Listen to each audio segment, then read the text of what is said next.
Is it the same old game planning when everything seems to be in flux as to who's playing and for how long? Do you just go about it the same way? Yeah, of course. I mean, we want to do whatever we have to do to be able to win this football game and get the best plan together to be able to attack the Lions. Jason Wilde. Hey, Nathaniel, how are you? Very good, Jason. How you doing? I'm good, thanks.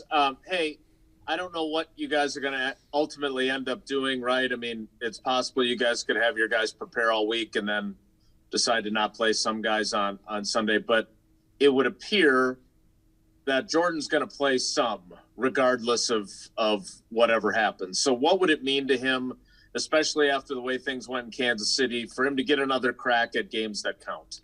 Oh, I think it's a great opportunity for him.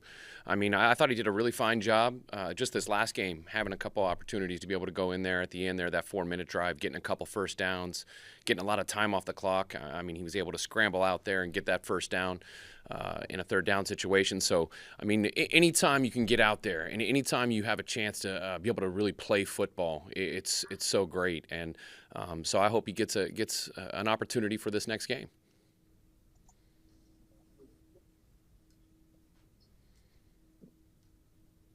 Do you have another, Jason? I sure do.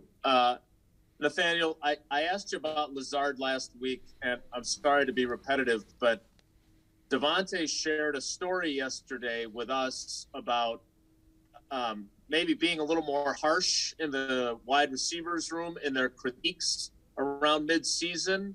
I don't know Alan as well as you do, but it sounds like that really had an impact. What's your kind of perspective on the way things have developed for him personally and for kind of the wide receiver room since that kind of come to Jesus meeting? Yeah, I'll tell you. It first and foremost, it starts with Devontae Adams. I mean, he's an unbelievable leader on this team. You know, voted captain, and he has taken that role very seriously. And I think that that room has so much pride.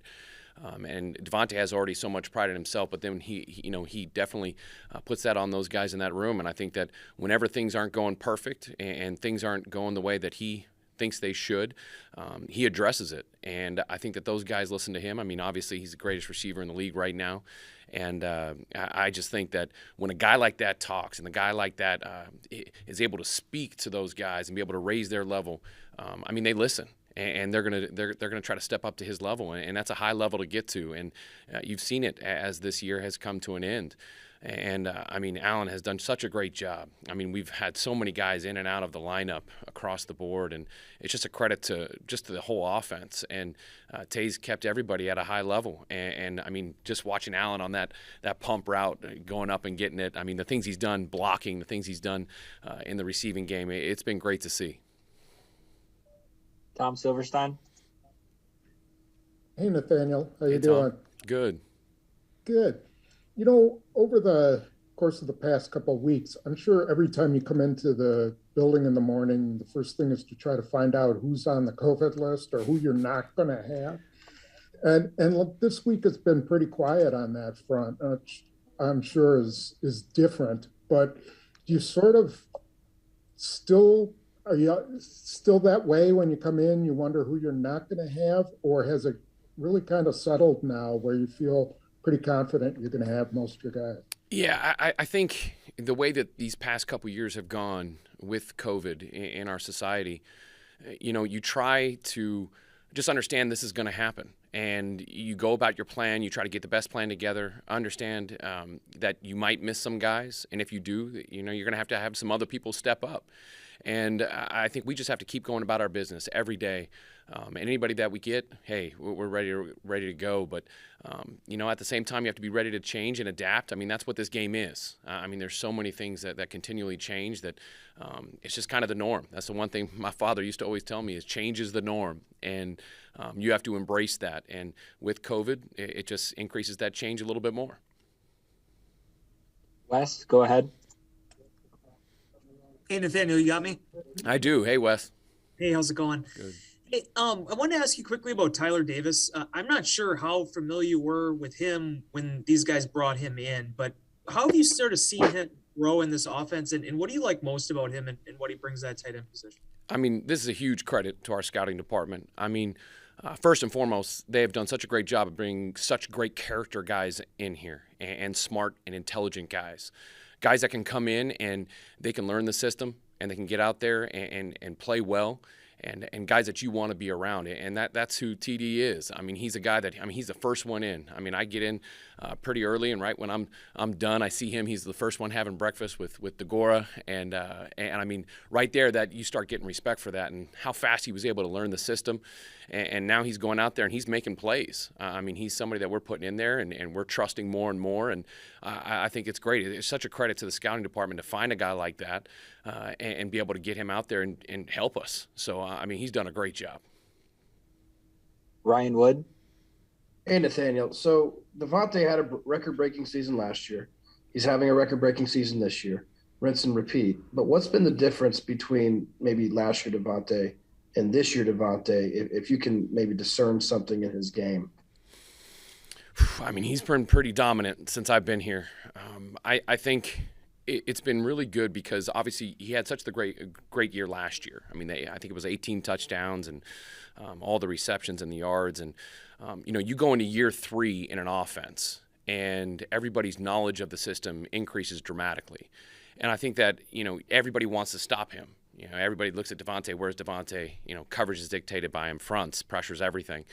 And I think that now that we've been in this system for 3 years, his knowledge of it, his understanding of it has allowed us to move him all over the place. And we've talked about this in the past weeks a couple times. I mean, it's allowed us to do just so much more with him.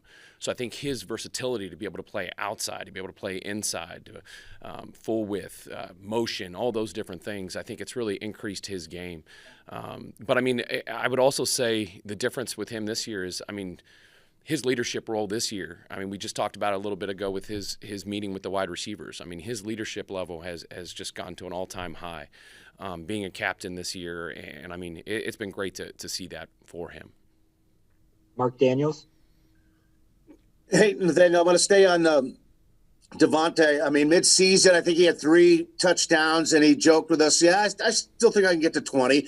And you just touched on it about how you've moved him around and even are now finding unusual coverages, whether he's a 2 or 3. Do you ever run out of places to put this guy? I like to feel like there's infinite spots on the field. You can just move them a little bit more to the left or right, but no. I mean, again, it's you just try to be as creative as you possibly can. I mean, wherever you need to find a way to get him open, because I mean, he's a guy you have to get the ball to. I mean, somehow, some way, and I want to say it's a challenge, but because he's such a great route runner and has such a great understanding of the game, it's actually a little bit easier than you would think, because we just have to move him around, give him some new routes, and then he just captures it. I mean, we can give him a route that he might not have run a bunch, and he'll be perfect at it. So I think it's just continually moving around, continuing trying to be creative with him to be able to get him the ball. One follow-up real quick.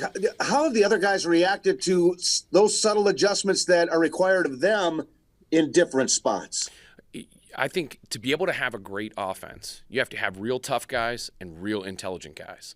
I mean, that's kind of the starting point. And so when you ask that question, when we have those two things, I mean, that intelligence level that we have in that room, I mean, Aaron and I always talk about it, and Matt and Getzy and all that is smart players make great players, because you can have all the talent in the world, but if you don't have that ability to know those nuances, like you said, then it's very hard to do. And I think it's such a credit to that room, credit to Coach Vrabel and Ravel, getting all the different intricacies that we utilize in the different ways we put people in motion, where that is. Every play is play dependent.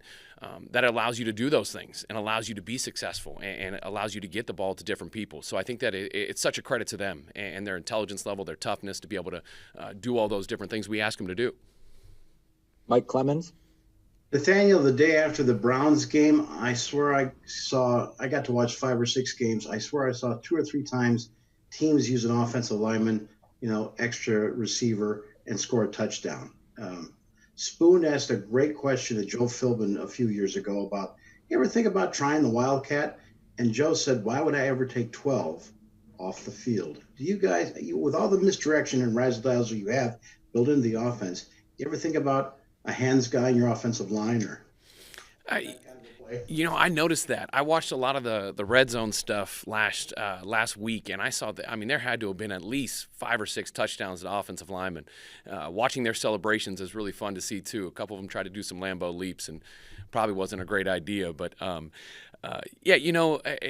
want to get everybody involved, and the line definitely has been asking to be able to get the ball a little bit and get the ball in their hands. But when it comes to the Wildcat stuff, I mean, that's a great point. I mean, it's hard to have somebody else throw the ball besides number 12. I mean, he's the best in the business. And so I think we'll keep letting him throw the ball around. I think we have one more for you, Coach. Jason Wilde. And Nathaniel, I know your focus is purely on this week and winning the Super Bowl with this team. Unfortunately, I sent Sydney to school to ask London this, so I wouldn't have to ask you, but she failed. Have you set your interview with the Jaguars? Are you going to do it during the bye week?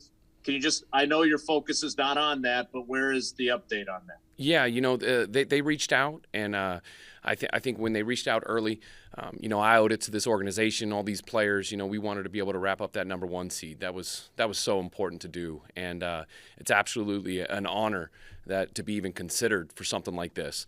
So we're going to do it during the bye because we wrapped up that number one seed. So we're really excited about the opportunity. I mean, it's a dream for any football coach to even have an opportunity to potentially become a head coach. And I mean, just to have that opportunity, it's a credit to everybody in this organization. I wouldn't be in this position if it wasn't for all the great people around here, from the scouting department, from the coaches. I mean, the coaches that we have here are awesome. The players being able to buy into me and do all the things that we ask them to do. So it's a great time right now. It's a great time. Very excited for it. But the number one priority is going to be winning that Super Bowl, and that's what all the coaches are always going to say. But very lucky to have that number 1 seed to be able to take advantage of this opportunity. We got one more for you, Coach. Cody Krupp.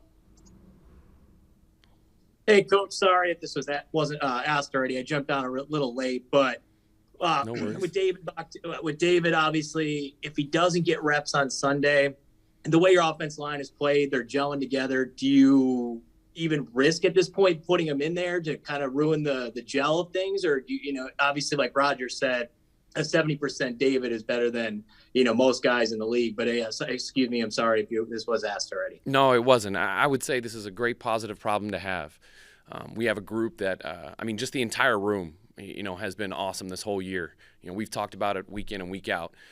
Each guy coming in and being able to fill in at different roles and play at a very high level and lead us to the number 1 seed. So it's a credit to everybody in that room. And, in the end, it's still a long season. We still got a lot of games left. That's what we all want. So we're going to need everybody. And how that kind of plays itself out, we're just going to have to wait and see. We've got a lot of good players in there that are playing at that high level. They all push each other. The competition is great. As a coach, that's what you always want. Doesn't matter if it's off season, if it's training camp, if it's the first week or the 18th week for us right now, or even in the playoffs. So I think we're just going to let the things play out, and we're going to try to get the best 5 out there with whoever's available.